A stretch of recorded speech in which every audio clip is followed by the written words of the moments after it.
Oh, Damn it, didn't make it in time. good. There we go. Got my newsy hat. Oh, good evening, everyone, and welcome to Authortube News at 10:22 Okay. p.m. because that's You know what? how we do things around here. What? Oh, God. There we go. All right, good to go. Okay. All right. Like I said, welcome to this edition of Authortube News at 10:22 p.m. because this is how we do things around here. Right. Because we do not do the news at 11. Does not have to make sense. And this is my co-host, Zach the Dodge, who is wearing a very snazzy hat. Yes. Okay. So, breaking news. Wait. Brando. What? Okay. All right. You good? Okay. All right. Breaking news. Brando Sando made a big revelation last week when he announced that not only had he secretly written 4 novels during lockdown in 2021, he plans to publish them independently. Announcing also that he planned to change the publishing game by allowing his readers to back him and his work through their support of these works. He set out to only raise a budget of $1 million in 30 days. However, blew past that in 35 minutes with a record-breaking investment of $15.4 million, which has since grown to a whopping $22 million. An amount that has the entire community bemoaning and grumbling because of the rate of his success, and they are all doing their best to discredit him for the reasons which he has cited for why he has made this transition. Now, Caitlin, this reporter would like to interrupt you right there. Can you, because some people don't understand what kind of numbers those are when they hear them. Can you repeat those numbers so we can give some context to that? Okay. Well, he set out to get a budget of $1 million in 30 days from his Kickstarter, from his fans, to fund the publishing of his 4 books and the setup of the companies that will be Brandon Sanderson. And he received instead $15.4 million in 35 minutes after establishing the Kickstarter, which has, since it started 8 days ago, has capped off at $22 million. So for the folks there at home, just to give you some quick, easy maths here, Brandon Sanderson set out with a goal of 1 million and 15x'd his goal in a matter of minutes. Mm-hmm. That would be like you setting out to write 1 book and writing 15 in the span of time that it took you to go to work for an 8-hour day. That's the kind of insane levels of fuckery that we're seeing here. Back to you, Kate. Yeah.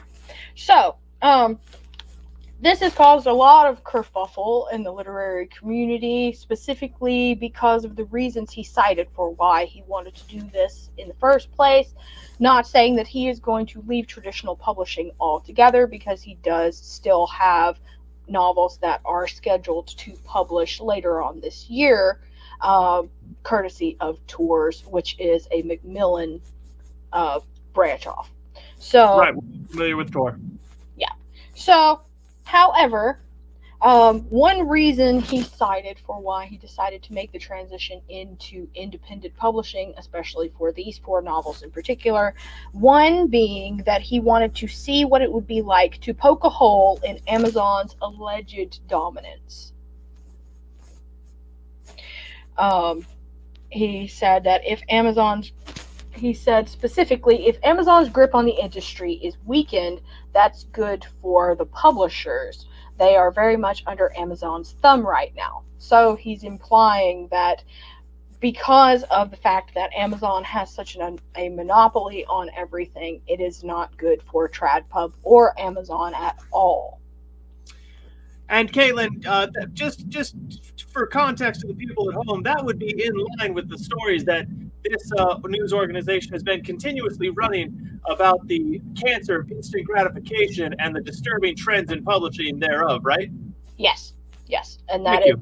and that is part of the reason why he decided to do this in the first place, was because he sees that there is a bit of a stranglehold and a pigeonholing going on due to the fact that Amazon is perpetuating all of this right to market in much the same way that traditional publishing is now, with a lack of variety, and he's hoping to lead by example with doing this as a way to play around with some other innovations and offer more products and options that he thinks could serve TradPub also. Right. And something that Brandon Sanderson has seen, it seems to me that he's trying to make it abundantly clear that he is not trying to make enemies here. He is merely trying to improve the literary ecosystem. But it seems like he's getting a lot of backlash, Kate. Why do you think that might be?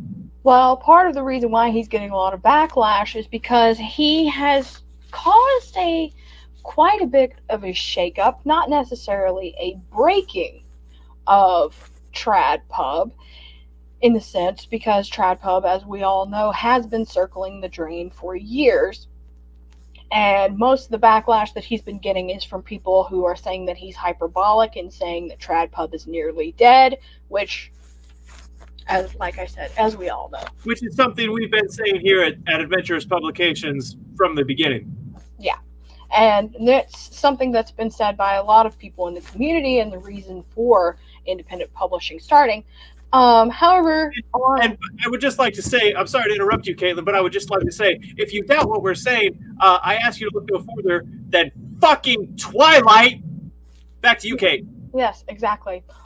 Or you can see reviews that I'm going to be doing very soon on my channel of Someone We Know and The Marriage Pact, both by TradPub. So, to continue on, I would have to say that in a side note, most of the backlash has been caused because the shakeup has revealed some things that I don't think a lot of people in the community are aware of, because most people think that advances have been dead for years.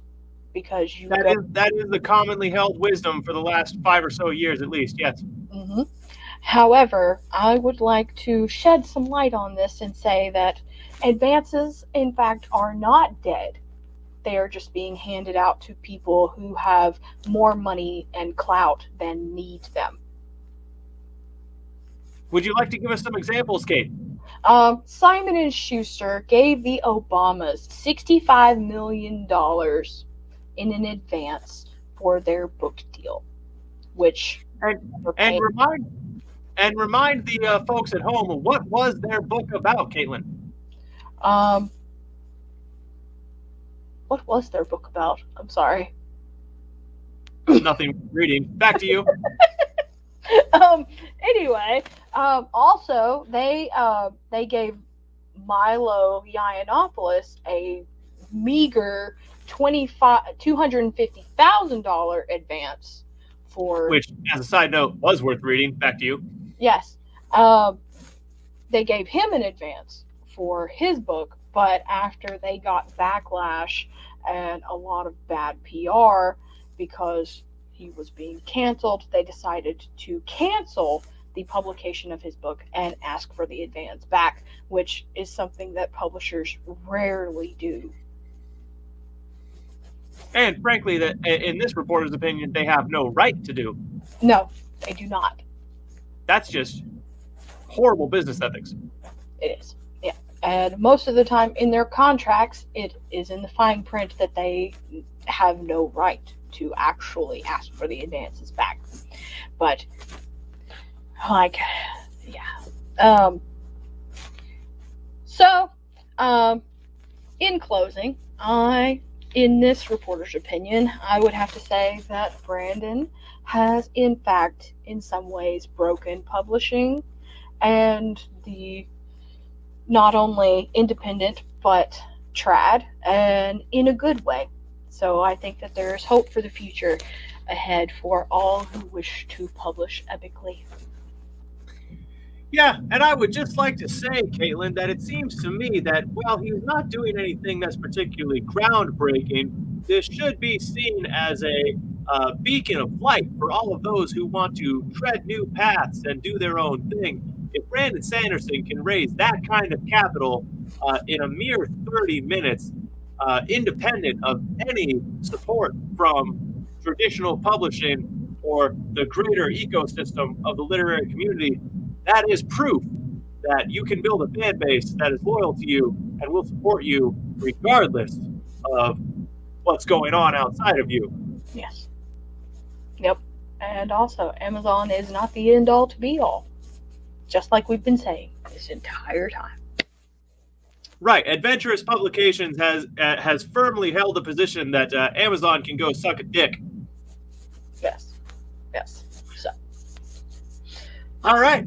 Well, thank you very much for this expose, Caitlin. We appreciate your in the field reporting, and we'll be sure to check back in with you real soon. Thank you. All right. Thank you.